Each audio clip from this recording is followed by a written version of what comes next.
Какво би се случило, ако Слънцето угасне? Слънцето е основният източник на енергия за нашата планета, поддържайки топлината, светлината и процесите, които правят живота възможен. Но какво би станало, ако то внезапно угасне? Последствията от такъв катастрофален сценарий биха били бързи, унищожителни и необратими. Ако Слънцето угасне, Земята незабавно ще бъде обгърната в пълна тъмнина. Слънчевата светлина достига до нас за около 8 минути, което означава, че именно толкова време ще мине, преди да забележим, че нещо не е наред.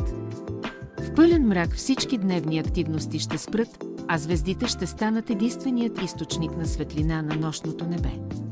Слънцето е причината температурата на Земята да остава в диапазон, който позволява съществуването на живот. Без него планетата ще започне бързо да изстива. В рамките на първите няколко дни температурата на повърхността ще спадне значително под нулата. До края на годината океаните ще замръзнат, а Земята ще се превърне в замръзнала пустош, подобна на ледените луни на далечните планети. Въпреки че замръзването на океаните ще отнеме време, техните дълбоки слоеве ще останат течни за известно време благодарение на геотермалната енергия, излъчвана от земното ядро. Това би могло да създаде временни убежища за живот. Без слънчева светлина фотосинтезата, процесът, чрез който растенията произвеждат кислород и хранителни вещества, ще спре напълно.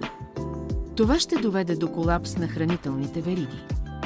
Растенията ще загинат в рамките на дни или седмици, а животните, които зависят от тях, също ще изчезнат. Хищниците ще оцелеят за кратко, но в крайна сметка целият живот на повърхността ще бъде обречен. С понижаването на температурите атмосферата на Земята ще започне да се променя. Водната пара ще замръзне и ще се превърне в ледени кристали.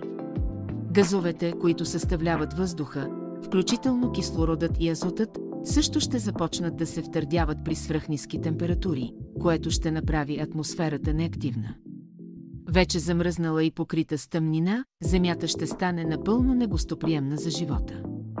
Единствените същества, които може да оцелеят за кратък период, са микроби, обитаващи дълбоките океани или в близост до геотермални извори.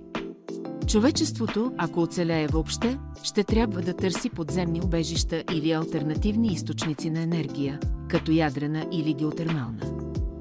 Слънцето също така е основният източник на гравитация, който държи планетите в Слънчевата система в своите орбити.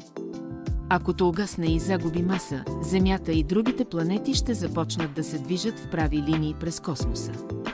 Това би довело до непредсказуеми сценарии, например сблъсъци с други небесни тела или попадане в орбитата на нова звезда.